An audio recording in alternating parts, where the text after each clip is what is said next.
Good morning students. आज हमारा second chapter शुरू हो गया है।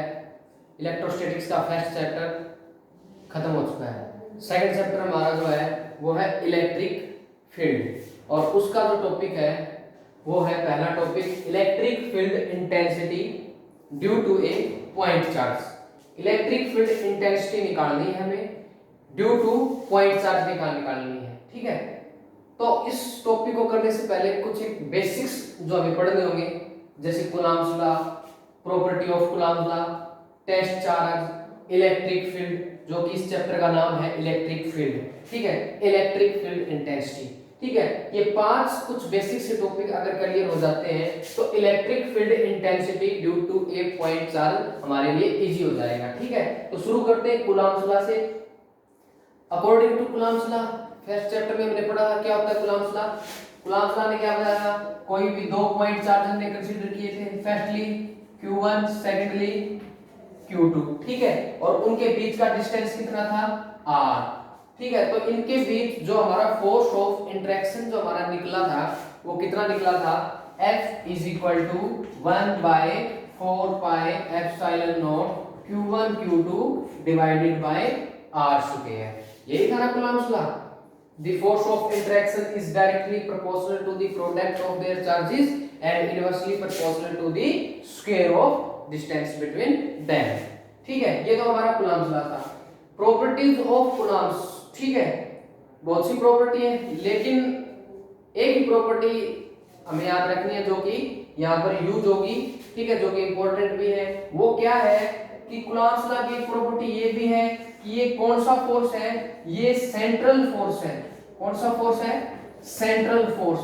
अब सेंट्रल फोर्स का मतलब क्या है, दो पॉइंट चार्जेस है। ठीक है, इनके बीच का डिस्टेंस r है, यानी कि सेंट्रल फोर्स का अर्थ ये जो फोर्स अप्लाई होगा ये इस लाइन ज्वाइनिंग के अकॉर्डिंग होगा। ठीक है, इस लाइन के ऊपर लगेगा ये फोर्स। इसका मतलब क्या है, इसका मतलब ये है कि हमारी जो डायरेक्शन को शो करेगा वो कौन करेगा, r।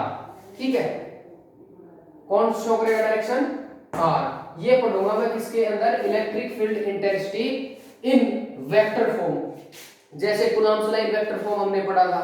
ठीक है, तो वैसे electric field intensity in vector form कोई सा भी पढ़ लो, इलेक्ट्रिक फील्ड इंटेंसिटी पढ़ लो, कूलम्ब्स लॉ पढ़ लो, वेक्टर फॉर्म में जब भी हम पढ़ते हैं तो उसके अंदर जो डायरेक्शन जो लेके चलते हैं वो r लेके चलते हैं। क्यों लेके चलते हैं, क्योंकि ये सेंट्रल फोर्स है, इस सेंटर के अप्लाई होगा, इस लाइन ज्वाइनिंग के अकॉर्डिंग लगेगा। ठीक है, तीसरा टेस्ट चार्ज। टेस्ट चार्ज क्या होता है, टेस्ट चार्ज का मींस इसका खुद का जो इलेक्ट्रिक, इसका खुद का जो फील्ड होता है ना, सॉरी, टेस्ट चार्ज वो चार्ज होता है जिसका खुद का फील्ड नेग्लिजिबल होता है, यानी कि न के बराबर होता है। ठीक है, ये होता है टेस्ट चार्ज। ठीक, इलेक्ट्रिक फील्ड। इलेक्ट्रिक फील्ड जो कि इस यूनिट, जो कि इस चैप्टर का नाम है, क्या होता है इलेक्ट्रिक फील्ड। जैसे अब मैं बोल रहा हूं तो मेरी जो आवाज है एक रीजन तक ही सीमित है, मतलब एक रीजन तक ही पहुंच पाती है, उस रीजन से बाहर नहीं जा पाती, यानी वो फील्ड किसका है, मेरे साउंड का फील्ड है। ठीक है, वैसे ही इलेक्ट्रिक फील्ड क्या होगा, अगर कोई चार्ज Q मैंने कंसीडर कर लिया, इसके कारण जो फोर्स अप्लाई होगा जिस भी रीजन तक, ठीक है, जिस भी रीजन तक इस चार्ज का जो फोर्स अप्लाई होगा वो उसका क्या कहलाएगा, इलेक्ट्रिक फील्ड। ठीक है, अगर यहां मैं कोई मैग्नेट पुट कर दूं तो क्या कहलाएगा, मैग्नेटिक फील्ड। अगर मैं यहां कोई मास पुट कर दूं तो क्या कहलाएगा, ग्रेविटेशनल फील्ड। ठीक है, समझ में आया है नहीं आया, दोबारा बता देता हूं। इलेक्ट्रिक फील्ड, जिस फील्ड का अर्थ समझो तुम, जैसे मेरे साउंड का भी कुछ फील्ड है, ठीक है, वैसे ही इस चार्ज का भी कुछ फील्ड है, वही इस चार्ज का क्या कहलाया, इलेक्ट्रिक फील्ड। अगर मास पुट कर दूं तो क्या कहलाएगा, मैग्नेटिक, सॉरी, ग्रेविटेशनल फील्ड। और अगर कोई मैग्नेट पुट कर दूं तो क्या कहलाएगा, मैग्नेटिक फील्ड। पांचवा topic electric field intensity. Electric field intensity क्या होती है, इलेक्ट्रिक फील्ड को मैथमेटिकली डिफाइन कर रखा है इलेक्ट्रिक फील्ड इंटेंसिटी के अंदर, और इलेक्ट्रिक फील्ड इंटेंसिटी को E से डिनोट किया, और by mathematically electric field intensity क्या कहलाएगी, force experience per unit positive charge. ध्यान से सुनो, पर यूनिट पॉजिटिव चार्ज, या फिर आप ये भी कह सकते हो force experience per unit positive charge या टेस्ट चार्ज। ठीक है, ये क्या कहलाएगा हमारा इलेक्ट्रिक फील्ड इंटेंसिटी, यानी कि फोर्स पर यूनिट पॉजिटिव चार्ज। अब हमारे इस टॉपिक पर आ जाओ, कौन सी के ऊपर, electric field intensity due to a point charge. हमें क्या निकालनी है, इलेक्ट्रिक फील्ड इंटेंसिटी निकालनी है, और किसके कारण निकालनी है, एक पॉइंट चार्ज के कारण निकालनी है। तो ठीक है, तो मैंने कोई चार्ज कंसीडर किया क्यू किसी भी पॉइंट के ऊपर, ठीक है, इससे दूर कुछ एक पी पॉइंट कंसीडर करूंगा और वहां मैं मेरी क्या निकालूंगा, इलेक्ट्रिक फील्ड इंटेंसिटी। ठीक है, इस पॉइंट चार्ज के कारण। ठीक है, अब मैंने एक चार्ज कंसीडर किया इस पी पॉइंट के ऊपर प्लस क्यू नॉट। ठीक है, कौन सा charge, test charge, positive unit test charge consider किया है एट पॉइंट पी। ठीक है, तो मैं देखूंगा इस पी पॉइंट के ऊपर इलेक्ट्रिक फील्ड इंटेंसिटी कितना निकलता है। तो इलेक्ट्रिक फील्ड इंटेंसिटी निकालने लग रहा हूं, तो सबसे पहले ये पता होना चाहिए कि इलेक्ट्रिक फील्ड इंटेंसिटी क्या होती है, force experience per unit positive charge, यही होता है ना इलेक्ट्रिक फील्ड इंटेंसिटी। ठीक है, फोर्स पर यूनिट चार्ज। ठीक है, अब ये बताओ हमें क्या निकालना पड़ेगा फिर, force according to Coulomb's law, force क्या निकलेगा 1/4 pi epsilon naught, Q1 Q2 होता था वहां, लेकिन यहाँ क्या है, Q नॉट डिवाइडेड बाय इसके बीच का डिस्टेंस कंसीडर किया मैंने R, तो ये हमारा क्या निकलाया, फोर्स निकलाया।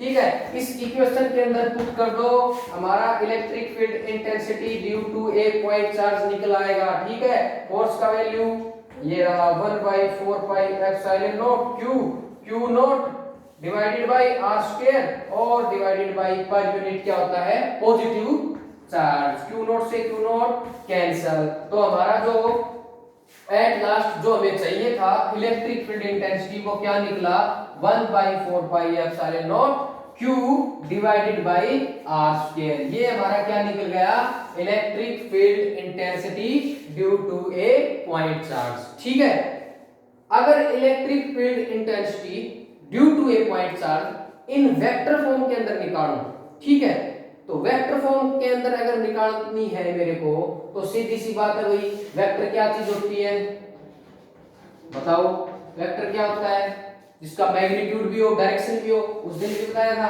तो मैग्नीट्यूड इनटू डायरेक्शन।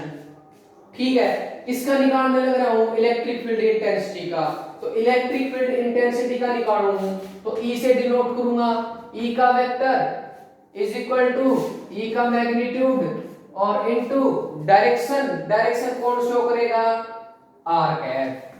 क्यों करेगा, क्योंकि बताया था ना कूलम्ब्स लॉ की प्रॉपर्टी के अंदर, property it is a central force, ये सेंटर के ऊपर अप्लाई होता है, ये लाइन ज्वाइनिंग के अकॉर्डिंग अप्लाई होता है, इसलिए डायरेक्शन को कौन शो करेगा, r, यानी इस लाइन के अकॉर्डिंग ही हमारा फोर्स अप्लाई होगा और उसके ऊपर हमारा डिस्टेंस r है, तो ये इसकी डायरेक्शन को शो करेगा। तो ये हमारा electric field intensity due to a point charge in vector form निकल आया। E का वैल्यू क्या है, 1/4 pi epsilon naught Q divided by r square और इनटू r कैप। ये हमारा क्या निकल गया, electric field intensity due to a point charge in vector form. अगर इसको आगे भी बढ़ाना चाहते हो तो r यूनिट वेक्टर है, इसको खोल दो, यूनिट वेक्टर क्या होता है, r वेक्टर बटा r वेक्टर का मैग्नीट्यूड, इसके अंदर पुट करोगे तो क्या निकलेगा, 1/4 pi epsilon naught Q, r square तो पहले ही था, एक और मिल गया r क्यूब और इनटू r वेक्टर। ये electric field intensity due to a point charge in a vector form. अगर किसी भी प्रकार की कोई भी समस्या आई हो इन टॉपिक्स में तो कमेंट कर दीजिएगा, दोबारा समझा दिया जाएगा। इलेक्ट्रिक फील्ड के 2-4 टॉपिक हमारे आज कंप्लीट हो चुके हैं, बाकी कल करवाएंगे। Thank you.